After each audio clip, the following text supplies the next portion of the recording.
Jaws, Horrified, and Wonder Woman. What do they have in common? Why, I don't know. But you'll find out if you keep watching.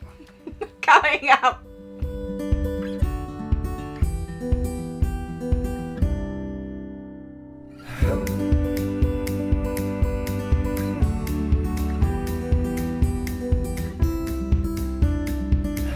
Hi, it's Tarrant. And Stella from Meeple University.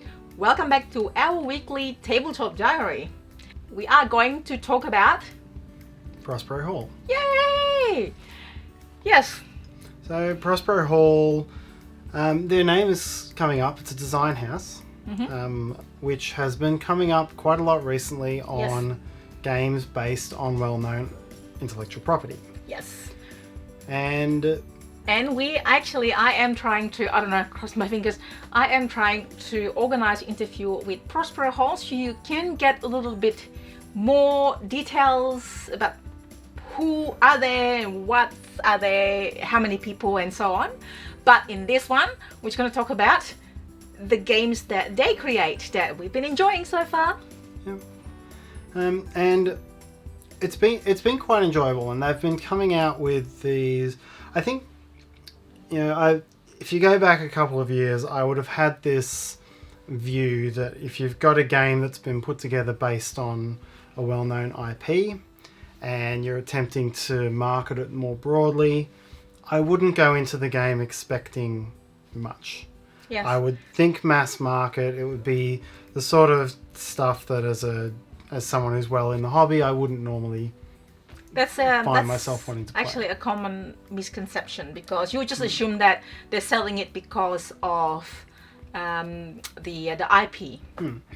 And I think from the ones that we've played, it's definitely an unfair assumption. And is that a modern thing that there's so many more mechanics out there in the hobby now that can be used? I'm not sure, but what the games the ones we mentioned before, what they all really have in common is that they've taken mechanics from the hobby.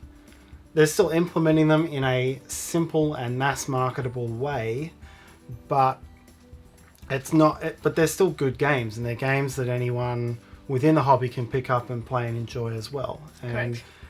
They're definitely kind of like light, medium to light games. Probably like more light games.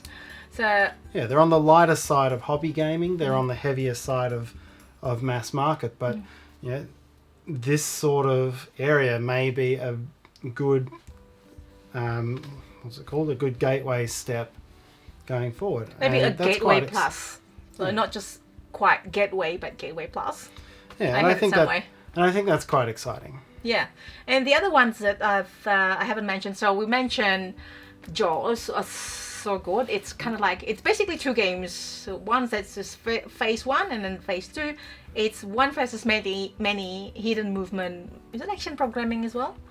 There's a small element of it. Yes, so it's got an old 80s style, a relatively simple old 80s style hidden movement, one versus many going in the first side. Yep. And the shark tries to avoid getting found, but has to eat people, and that sort of reveals where they are. So it's got that part which runs through relatively quickly, and then depending on how well the Quint and his buddies, I forget the Jaws characters, I never actually saw Jaws. Oh, you really? Okay. So depending on how well they do, they then get an advantage going into the second part, where the shark is popping up trying to eat the ship, and the players sort of choose where they're going to defend, and the shark gets some options on where to attack. And they just have to use what weapons they've collected to try to hit the shark. As long as I'm not the shark, I think I'll be too nervous playing as a shark going against everybody. You'll probably enjoy that, and our gaming group probably enjoy that. We've got video on Jaws as well, so anything that we have videos on, I'll try to put in the descriptions below as well. Second one is Horrified, which is cooperative games. It's fully cooperative game. Yep. Based on, so it's sort of I call it pandemic style game, because it's a move, firefight, and solve your objective through the middle and try to do the puzzle there. It's based on various monster movie IPs. It's so cool. There's Frankenstein is probably my favorite because also there's Frankenstein's bride, and you know the objectives they have to meet together or something. So they have to both have humanity and meet together. So you've got to give them their humanity in different ways, and then bring them together, but not too early. Yep. So yeah, it has. It's very much that pandemic-y style of game. It's action point allowance. Something that everyone's very familiar with, but there's some twist mechanics to it as well. There's some twists, there's different ways to solve it, and it comes together very neatly. It's a very nice game. And the other one as well, what I can think of the other one, I'm going to talk about Wonder Woman eventually, so bear with us. The Choose Your Own Adventure. Yep. That's also so that was, they've had 2 of them come out in the past couple of years, I think. So they've taken. I used to read the books, so it feels like that, the game. Yep. So it's from the old Choose Your Own Adventure series of books. The game, it's more narrative driven than it is game driven. There's not that much game as such in there, but there's just enough to keep the story going differently. So you'll read the card, which is like the old Choose Your Own Adventure, and then every so often you'll pick up objects and have to face challenges. You'll roll. It's a very simple die roll thing to make it, but it just sort of tweaks the traditional Choose Your Own Adventure structure. So now you've got your choice as well as the game doing some things to you, and nice, fun. I like it's fully cooperative. Narrative. I like narrative game in general. And the last one that just came out or will come out by the time we film this is wait. Wonder Woman.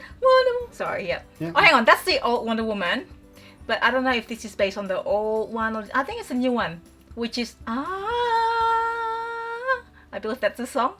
Yeah, I think it is. It's a Led Zeppelin song in its own. Yes, okay. So Wonder Woman. I might as well take this. Let's take that. It's just right there. Yeah, right. Thank you. Get you off camera. Yep. The Wonder Woman Challenge of the Amazons. Quite enjoys it. So this is it's another cooperative game, and you'd put it in that. It's not quite in the same. You wouldn't call it a pandemic-y one because it's not an action point allowance. Nope. It's got a action programming mechanic, and it actually has a really nice and quite innovative mechanic for keeping some information secret, making it difficult to alpha the game. Yes. So you got dealt 2 cards, so it's actually. You have 3 actions per round. Everyone has got 3 actions per round. Sorry, I jumped in. That's right. Thank you. And then you get dealt 2 cards, action cards openly. So people can discuss at that point what they think they're going to do. And then you get dealt 3 more cards secretly, each player. And then out of the 5 cards, then they choose which one they want to do. And which order. In which order, secretly. So they're not allowed to discuss that at that point. You just action program these 3 cards, action 1, action 2, action 3, and then everyone reveals at the same time action 1 card, and then turn order gets resolved in any order. So whoever gets to do first, like you can discuss it then, and then each card has got usually between 2 or 3 ribbons or action types. So just in case your plan doesn't work, you can just at least there's this second actions that you can possibly do, and you can also group together and do the actions and combine the same icons together to make your actions more powerful.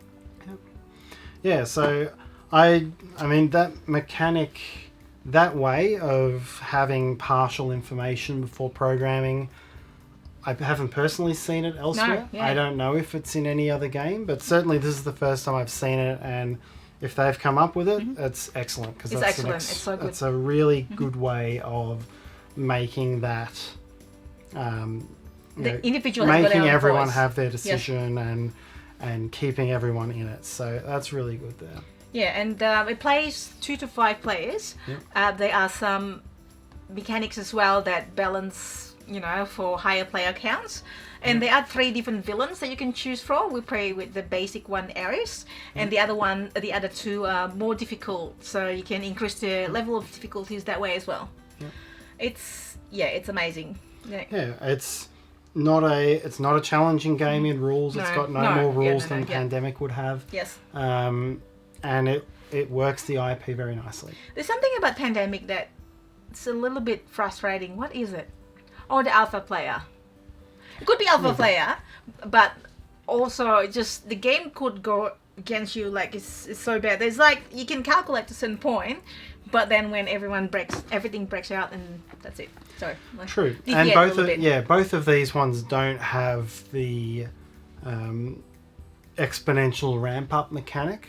That's where these differ from. That's the one non-pandemic-y thing here, is that they don't have the exponential ramp up. Yep. It's more a continuous, win versus. It's more evenly. That's for Ares though. Well, for that and for Horrified as well, it doesn't have, if I recall correctly, it doesn't escalate the same way. Yeah. And that Jaws has something like that a little bit. Maybe that's why it doesn't feel falls away from you once your boat's been eaten to pieces. It feels like if games with that sort of ramp up sometimes. I mean, I'm not saying that it's good or bad. It's just the feeling that I have is feeling that I'm barely above water sometimes. Like, okay, I feel like I accomplished something, and then all of a sudden it just goes everywhere. I think the draw of the cards can take a game completely away from you when it ramps up. Yes. And it could. I think you're more likely to get a game that was just unwinnable because of the deck when it ramps up like that, compared with this one. Not having played it a lot of times, I feel like you would be in the game most of the time. I think it's also like there's a lot of options for the action cards, so you can like maybe say 30% of the cards will let you move. So you have a lot of options to move, and another 30% maybe I'm just like pulling this out of nothing, but there are a few options basically to do certain actions, so you always like kind of like in the games, that what you say. Yeah. And then I guess the other one that Prospero Hall's done recently is the Falcke strategy game. Falcke strategy game, which is a light skirmish game, light grid movement skirmish game. Yes. And it falls in that same category. I don't know if there's anything new and terribly innovative in them. Oh, it's Harry Potter, there's Golden Girls, it's got the characters, Batman. Sorry, yes. And it's still a very nice playable game, and they've got different strategic options and different modes. It's not too hard as well. It's not too hard. Yeah, it's for got a complex skirmish type of game. Yeah, there's not a million different ways that you could get. I mean, the sort of thing you get in all your seasoned skirmish games, where there's lots of different tactical positions on the board, like I'm behind you, so I've got an extra defense or anything like that. It doesn't have any of that. It's just position and die roll and a few there's some mechanics as well of the whether you want to use all of yours. Like you have to be efficient, because you can only do certain things before we can't do any more of the spells. That's the Harry Potter we play. Yeah, so it's done. It's that same thing. It's taken the IP and put together a very neat, very playable game that fits between the mainstream and the hobby, and provides a nice gateway that people will want to buy for the IP. And I think it's good. Now, you mentioned Falcke games and Prospero Halls. Do you know they're the same? Possibly. Maybe you don't. So, maybe I don't. Cross my fingers. Yeah, hopefully we'll watch my next week. Hopefully next time. Hopefully it's next week. Trying to get Prospero Hall or somebody from Prospero Hall to talk and just explain like who they are, what they are, like where they're coming from. Like all of a sudden they have so many like great games. What's going on there? So stick around. Once I know, I'll put in the comments below as well, so you can kind of like get ready for it, or you can just watch later. That's it. Yeah, I hope that these games I hope people will see the games and know that they're gateway hobby styles of games and still be interested. Well, I don't, like I said, my presupposition when you see an IP slapped on a box is I'm going to be roll to moving around the the characters from the movie, and Yeah. because that's what I'd always seen. Yes. And so It's also a thematic. yeah, it's thematic and it's a decent game, and I hope that message quickly gets through. Hopefully. And this sort of thing goes well. And then one more thing before I ramp up. I saw that they are bringing out a few other ones, and one of them is Back to the Future. Whoa! I love Back to the Future, so I can't wait for that to see that comes out. I know a lot of people who love that movie. Oh my god, and yeah. Yeah. I love Wonder Woman to as it. well. Yeah, I look forward to it. So that's it, guys. If you enjoyed this video, please give us a like. That will help us as well. And also subscribe to us. Don't forget to also hit the bell so you get notification from us when we have new videos. There should be Meeple in the corner there at some point. Hello.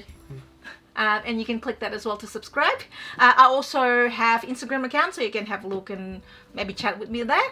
And that's basically it. Hopefully, I'll see you next week. Bye.